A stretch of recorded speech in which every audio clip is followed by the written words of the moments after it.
Money. Our lives revolve around it. We all want it. We know we all want it.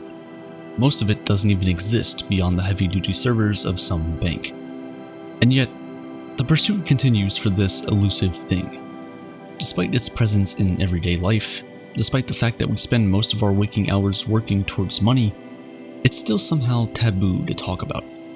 We like to pretend that money is not important to us. And sure, money is not the end goal. In fact, one of the most common regrets of people on their deathbeds tends to be that they worked too hard, chasing after money, of course. For all its value, however, money still can't buy you a meaningful relationship or an experience. But while money can't buy any of those things, it can make them more accessible. Is happiness not easier to achieve once you know the bills are all taken care of? Is happiness not easier to achieve when you are able to give a loved one something you know they deserve? At the very least, more money often equates to more choices in terms of how you want to spend your time, whether that is with your loved ones or in chasing a passion you had as a kid. And even if you disagree with everything I just said, in order to change the world, you will still need the backing of financial capital. Now, with that said, and hopefully having navigated through the awkwardness of introducing such a topic, let's cut right to the chase. How much money should you be making? How much is enough? And mind you, there is a very good reason to ask such a question. This is not just for curiosity's sake. Studies show that when you have actually put a metric to a goal, and maybe even written it down, you are more likely to achieve it. People who vividly picture a goal are 40% more likely to successfully achieve it. So, how much? What does the literature say? Well, the relationship of money and happiness is a complicated one. First of all, emotions are generally hard to track, and second of all, this question has not been researched all that much. However, anyone talking about this topic has to bring up a piece of literature from 2010, authored by Daniel Kahneman and Angus Deaton. Their paper looks into the relationship between income and happiness, but it goes a bit beyond that. The authors decided that simply looking into one metric as a measure of subjective well-being would fail to capture the complete picture and confound the findings. So they looked at two things: emotional well-being, which is defined as the day-to-day satisfaction, and life evaluation, defined as the thoughts that come to mind when one thinks of life as a whole. You could also think of emotional well-being as the sort of short-term happiness, and life evaluation as the long-term happiness. Now, what did the research find? It turns out, life evaluation rises steadily with income.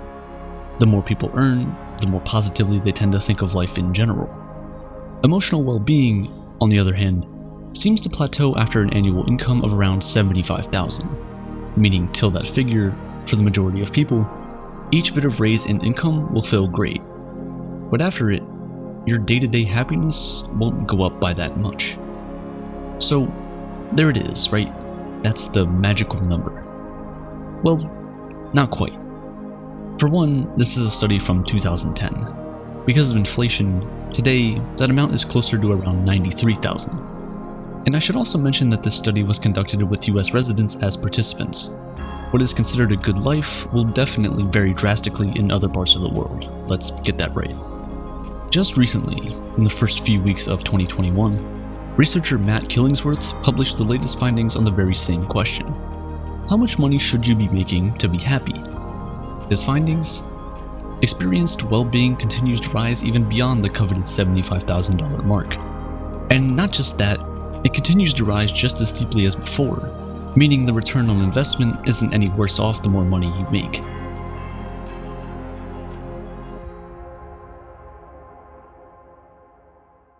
Why does this research disagree with the previous findings? Well, for a paper by Kahneman and Deaton, the data that was collected for emotional well-being were answers to questions about the previous day. That has the potential to fail to capture what a person was actually feeling in that moment of happiness or sadness, because our minds tend to play tricks with us. Killingsworth research, meanwhile, is collected via an app which pings users at various times of the day.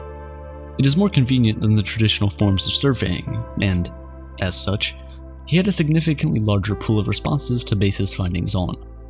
This also allowed him to more truly capture what participants were feeling. So, if we are to accept Killingsworth's findings, then both people's day-to-day happiness, as well as their general outlook on life, tend to improve with higher income. So does that mean we should all just aim for an astronomically high salary in search of happiness and hope that we get there someday? Is that a realistic target? There's a thought experiment to try and answer that question for us as individuals. Author Brad Stollery came up with the idea for the experiment. It goes like this. How much money would you have to be paid, right here, right now, to never receive another dollar of income from anyone else? Now, you might think that's a straightforward experiment. You just aim for a really, really high number. Somewhere in the hundreds of millions or billions for most people, I guess. The catch is that this experiment will be run in groups of 5 people, and whoever has the lowest figure in mind will actually walk away with the money. The rest of the players get nothing. The game theory at play here is actually quite cool. The interesting thing about this experiment is that it pits 2 of your impulses against each other, and in doing so forces you to be reasonable. Because, of course you want to aim for a high number, but you also want to win and have the money, so you can't just aim for a stupidly large number. Of course, this experiment is talking about money paid as a lump sum, while most of the research looks at salaries. The perceptions of well-being might as well be different for the 2 of them, but it's hard to see why the thought experiment won't work with salaries too. Go ahead and ask yourself that question and see what you come up with. The answer might help you more vividly visualize a target that you can actually work towards. Of course, we all want to achieve happiness, but more income is easier said than done. When should we really stop trying? And what if the circumstances are simply not there for a raise or a promotion? Well, that's where the other part of the puzzle comes in, our adaptation. Don't get me wrong, it's a wonderful thing. Being able to adapt is what allowed our species to come so far. But at the same time, it also means that whenever presented with an improved quality of life, we rapidly adapt to it and begin taking it for granted. It would explain why most people live their lives from 9 to 5 chasing after that next raise, because staying where you are, regardless if you make 5 figures a year or 7, brings with it a heavy feeling of obsolescence. Then there's obviously an element of comparison. We've known this for a while that comparison is the thief of joy. You might have a 7-figure salary, but you won't be anything close to happy if you compare yourself with Jeff Bezos, who has more money than brain cells. Literally. Studies also show that for the same salary, people living in a rich neighborhood feel worse than people in a poor neighborhood. While both participants likely take joy from their salaries, they also compare them with that of the Joneses. If the Joneses make less than you, you're happy. If they make more, you're not.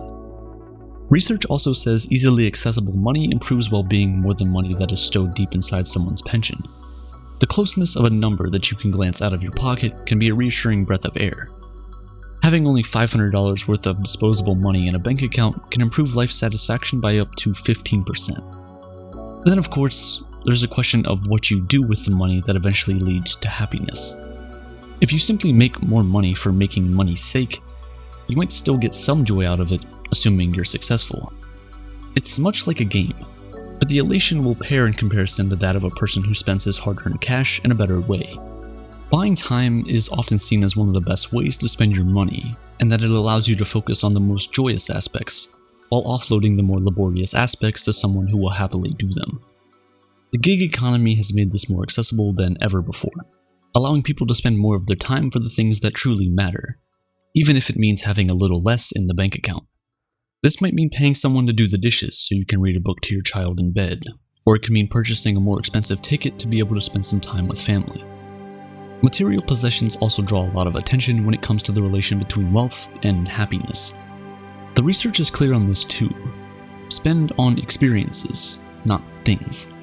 The reason is that experiences are exclusive.